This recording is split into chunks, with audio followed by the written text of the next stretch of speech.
Next, ada perubahan perilaku model ABC. Jadi salah satu hal untuk memperbaiki kinerja karyawan itu yang bisa dilakukan oleh perusahaan itu bisa melalui model ABC. Apa itu model ABC? Menurut Masun, tahun 2006 menjelaskan model ABC atas perubahan perilaku merupakan gabungan dari 3 elemen, yaitu antecedents, behavior, dan consequences. Antecedents yaitu ketika kita mencoba mempengaruhi perilaku sebelum perilaku itu terbentuk. Jadi antecedents ini sebelum terbentuknya perilaku. Yang kedua B yaitu behavior, terbentuknya perilaku. Dan yang C consequences atau akibat dari perilaku.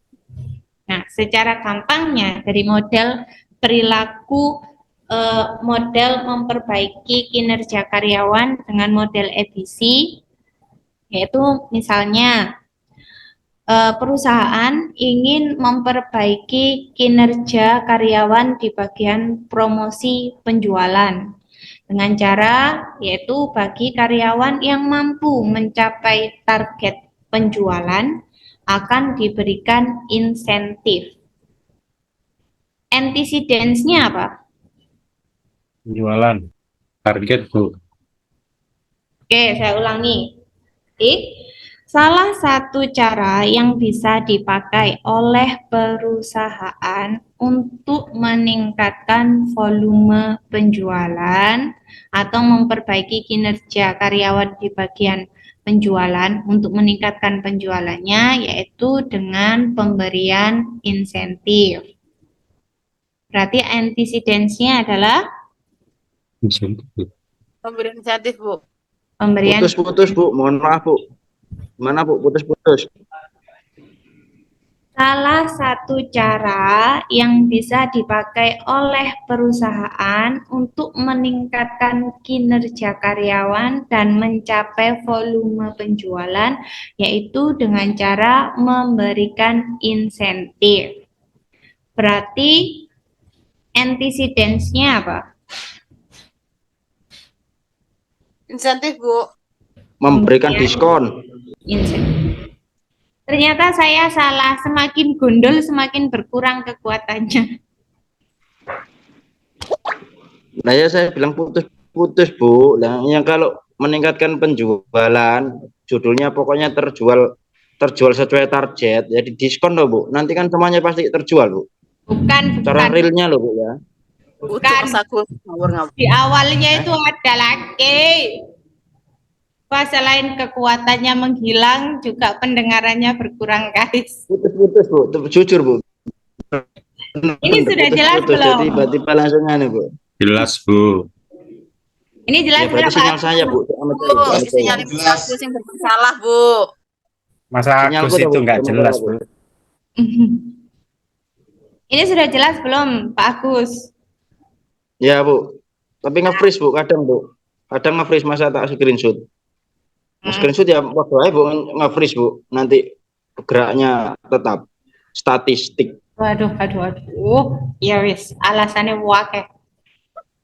Ini saya tulis ya di chat. Nih. Antecedents-nya yang mana berarti?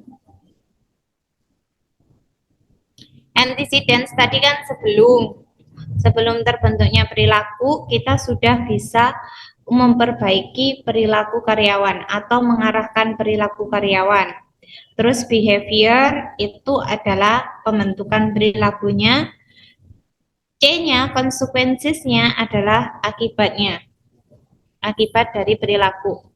Jadi kalau sesuai dengan case yang ini, salah satu cara yang bisa digunakan oleh perusahaan untuk meningkatkan penjualan adalah dengan memberikan insentif bagi karyawan yang mencapai target penjualan. Berarti antecedents-nya adalah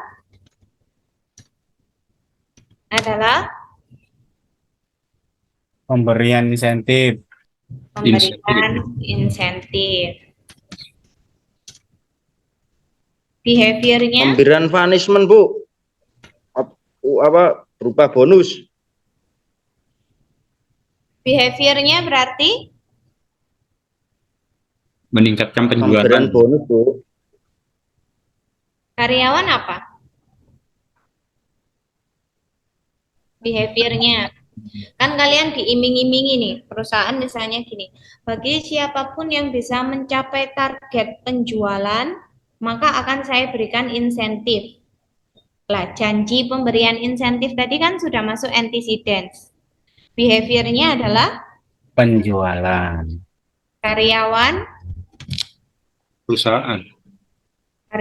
berusaha Perusahaan. Jual, Bu. mencapai target. Karyawan berusaha mencapai Ya, penjualan. konsekuensinya Target. Peningkatan penjualan, Bu. sifatnya Peningkatan penjualan berarti, Bu. peningkatan penjualan. Target, Bu. Oke. Nih, bisa dipahami kan? Antecedents-nya adalah janji pemberian insentif atau iming-iming pemberian insentif. Behaviornya dengan adanya antecedents, adanya faktor yang bisa merubah perilaku karyawan di awal, maka pada proses behaviornya secara otomatis karyawan akan merubah perilakunya. Dia akan termotivasi untuk mencapai target penjualannya. Konsekuensinya, akibatnya berarti Peningkatan penjualan. peningkatan penjualan. Sampai sini paham? Insya Allah, Bu. Baikkan Paham, Bu. karyawan dengan model ABC.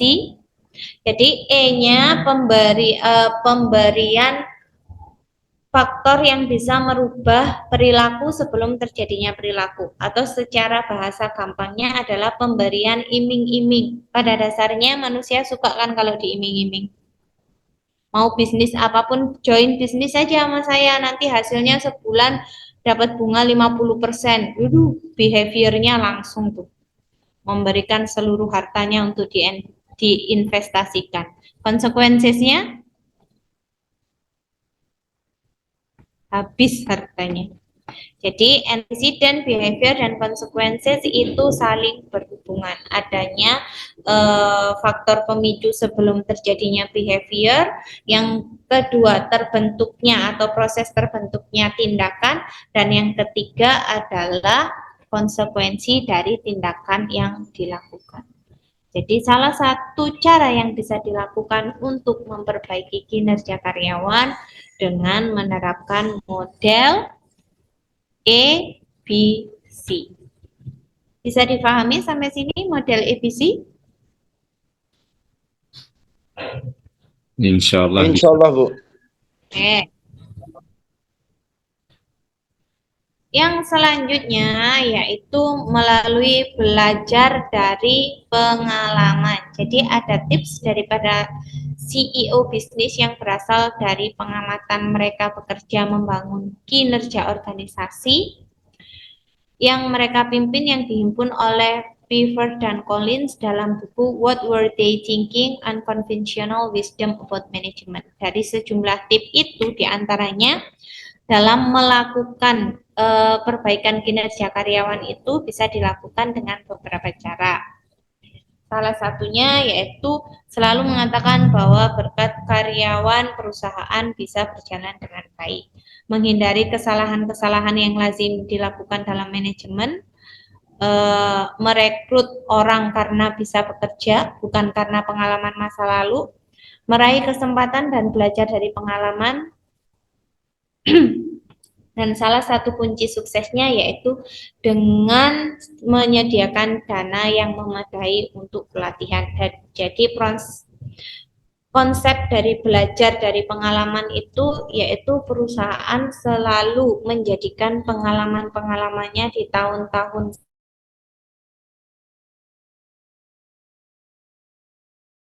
atau yang umum bisa dilakukan, yaitu dengan cara menghindari kesalahan-kesalahan untuk yang lazim dilakukan dalam manajemen. Misalnya perusahaan memotong kesejahteraan pegawai pada saat perusahaan mengalami kesulitan biaya. Ini seringkali terjadi kan.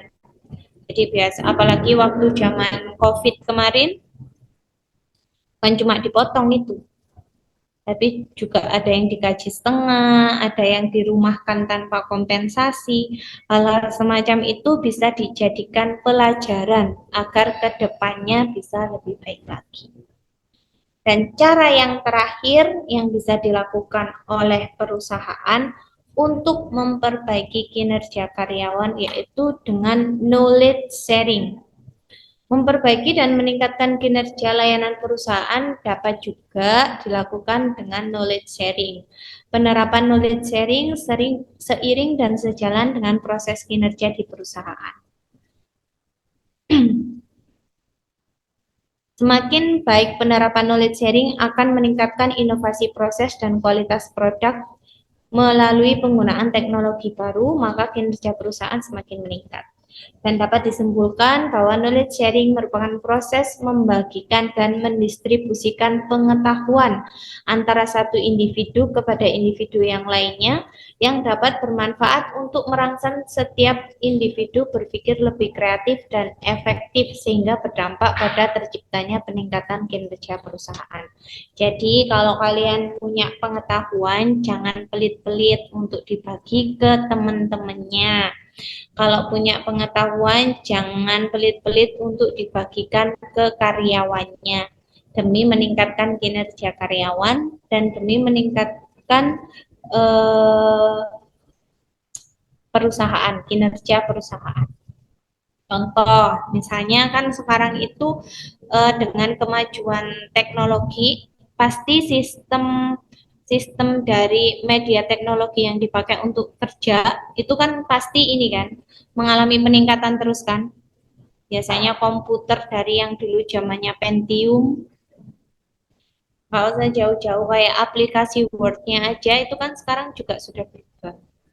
Dari dulu yang Word tipe apa, sekarang ada yang 2019, ada yang 2020, itu secara tampilannya pun itu kan berbeda. Kalau orang-orang yang sudah terbiasa memakai aplikasi seperti yang sebelum-sebelumnya, pasti ketika aplikasi itu diupdate ke model yang terbaru akan mengalami kesulitan. Nah, bagi kalian yang mungkin sudah tahu atau bagi rekan-rekan kerjanya yang sudah tahu, itu bisa dilakukan knowledge sharing agar kinerja karyawan yang lainnya juga bisa meningkat sehingga kinerja perusahaan juga turut meningkat.